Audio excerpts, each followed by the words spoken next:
Você já percebeu como duas lutas absurdas dos exames Chunin tiveram finais completamente diferentes? E quase ninguém fala disso, porque a Hinata foi salva no último segundo, mas o Lee foi deixado praticamente morrer. Fica até o final porque essa explicação muda totalmente a forma como você enxerga Naruto. E já deixa o like e se inscreve, porque esse tipo de análise você não vai ver em qualquer canal. Neji vs Hinata e também Gaara vs Rock Lee são de longe as melhores lutas das preliminares dos exames Chunin. E as duas terminam com um dos dois lutadores completamente destruído. Só que existe uma diferença absurda entre os dois finais. Enquanto vários ninjas entram em ação para salvar a Hinata de ser morta pelo Neji, ninguém faz absolutamente nada quando Gaara está prestes a acabar com o Lee. E quando você compara esses dois momentos, fica claro que existe um contraste enorme na forma como tudo foi tratado. Muita gente diz que a Hinata foi salva porque ela era importante, e faz sentido, afinal ela era uma herdeira do clã Hyuga, um dos clãs mais poderosos da Vila da Folha naquela época. Se a Hinata morresse ali, isso poderia gerar um problema político gigantesco. Mesmo sendo uma fase preliminar e sem grande visibilidade externa, perder a herdeira do clã Hyuga para o próprio primo da família secundária poderia gerar conflitos internos e até externos dentro da vila. A família principal poderia retaliar contra o Neji e toda a sua linhagem, criando até o risco de um conflito interno dentro do clã Hyuga, o que seria péssimo para a estabilidade da Vila da Folha. E os Jonins, junto com o examinador, sabiam disso, então decidiram agir antes que fosse tarde. Agora compara isso com o Lee. O Lee não tinha esse peso político, ele não fazia parte de nenhum clã importante e nem usava ninjutsus. Mesmo sendo impressionante contra o Gaara, a morte dele não causaria uma crise na vila. Genins morrem nos exames Chunin o tempo todo, isso já era considerado normal. Seria triste? Com certeza, mas não causaria instabilidade nem revolta. Já a morte da Hinata poderia causar tudo isso, só que tem outro detalhe importante. Quem salvou a Hinata tinha motivos pessoais para fazer isso. O Kakashi, por exemplo, ele já matou alguém importante no passado com um golpe direto no peito, exatamente como o Neji estava prestes a fazer. Isso marcou ele profundamente e ele sabia que o Neji iria se arrepender pro resto da vida se continuasse. Ele não queria ver a outra pessoa morrer daquele jeito na frente dele. O Gai tinha ainda mais motivo. O Neji era aluno dele. Ele não podia permitir que o próprio pupilo matasse uma colega por ódio mal direcionado. E ele entendia que a Hinata também era vítima do sistema do clã. Ela carregava dores diferentes, mas ainda assim reais. A Hinata representava tudo que deu errado na vida do Neji. E mesmo que ele não quisesse matar ela no começo, o fato dela continuar lutando motivada pelo Naruto fez ele perder completamente o controle. A Kurenai, como sensei da Hinata, também agiu por instinto. Ela conhecia o sofrimento da aluna e sabia da pressão absurda que ela carregava e do quanto aquela luta significava para ela. Então não foi só política, foi emoção, foi história pessoal, foi humanidade. E ainda tem um detalhe importante: parar a luta nem era a função deles. Isso era a responsabilidade do examinador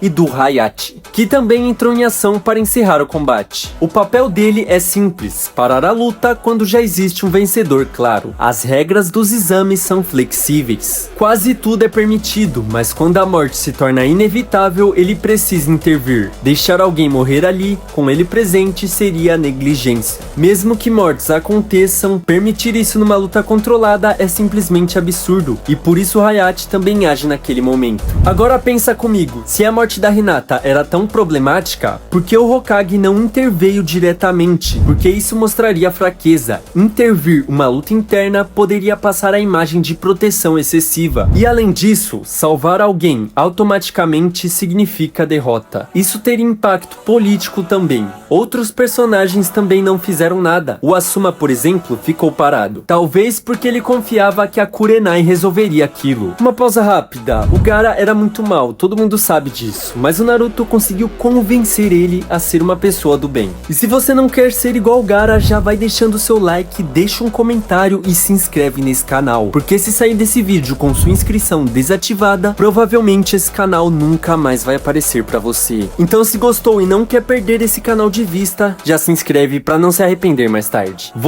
Agora voltando pro Lee contra o Gaara. Quando o Lee abre o quinto portão e ainda assim não vence, o corpo dele já está completamente destruído. Ele mal consegue se mover, mas continua tentando, enquanto o Gaara prepara o golpe final. Ali gera uma situação clara de interrupção intuição. O Lee tinha perdido, mas ninguém fez nada. Ele estava indefeso, assim como a Hinata estava contra o Neji. E mesmo assim, ninguém interferiu enquanto Gaara destruiu o corpo dele. E aqui entra o principal motivo, o Guy. O Guy queria que o Lee provasse o seu valor até o limite. Ele permitiu o uso dos portões internos porque sabia que aquilo era o sonho do aluno. E no começo, aquela luta não era para ser de vida ou morte, era só uma eliminação. Mas o Lee decidiu ir até o final. E o Guy não quis cortar esse momento. Para ele, impedir aquilo seria esmagar o sonho do Lee. Quando falam que o Gaara estava brincando, o Guy responde com orgulho que o Lee não iria desistir. Ele via a si mesmo ali. Mesmo sem talento natural, apenas com esforço e taijutsu. Tentando provar seu valor e por isso ele não interferiu antes. Depois da luta, o Kakashi critica o Guy por ensinar os portões ao Lee, mas o Guy responde que ele não entende o que o Lee é. Quando os médicos dizem que o Lee talvez nunca mais lute, Naruto tenta ir até ele, mas o Kakashi impede, porque aquele momento era do Guy e do Lee. E aí vem a cena mais pesada, o Lee inconsciente ainda tentando lutar. O Guy se desespera e admite que errou, que já era o suficiente, mas ele só age quando o Gaara vai finalizar de vez, e com o único movimento ele para o ataque. Aquilo mostra o nível absurdo do Guy. O Gaara, que parecia imparável, é parado sem esforço. Perto do Guy, ele não era nada. Esse momento é essencial, porque mostra até onde o Lee iria, e até onde o Guy deixaria. E por isso os outros Jounins não interferiram. Eles respeitaram aquela decisão. Mas e o Hayate? Porque ele não parou antes. Talvez porque o Lee nunca desistiu, e ele acreditava que ainda podia acontecer alguma virada. Afinal, quando o Lee abriu os portões, tudo mudou de repente. Então ele podia ter esperado mais uma surpresa. E assim como na luta da Hinata, a lógica era simples. Só parar quando a morte fosse inevitável. Só que contra o Gaara, o Hayate provavelmente não conseguiria agir a tempo. Ele era mais lento e mais fraco que o Guy. E já tinha sido derrotado facilmente antes. Então no fim, isso também foi um erro de julgamento. Mas um erro necessário para a história. Porque esse momento muda tudo. A forma como o Guy salva o Lee começa a impactar o próprio Gaara. Já o momento da Hinata faz o Neji parecer uma ameaça absurda, alguém tão perigoso que precisou de vários Jounins para ser parado. E isso prepara o terreno para a luta contra o Naruto, porque você fica pensando, como o Naruto vai vencer alguém assim? Isso é o que faz essas cenas serem tão geniais. Se você curtiu essa análise, já se inscreve no canal e não esquece daquilo que eu te falei. O Gaara pode ser mal, mas o Naruto convenceu ele. E se você não quer ser igual o Gaara, já vai deixando o seu like e se inscreve nesse canal, rapaziada. Porque se sair desse vídeo com sua inscrição desativada, nunca mais vai encontrar esse canal na sua vida. Então não perde a chance e já se inscreve. Clica nesse vídeo que tá aparecendo aqui agora, porque aí você vai descobrir porque o Mangekyo, o Sharingan do Sasuke, era extremamente fraco. E se quiser apoiar ainda mais, deixa um comentário aqui embaixo pro YouTube recomendar esse vídeo para mais gente. E é isso, rapaziada. O Nick aqui, falou!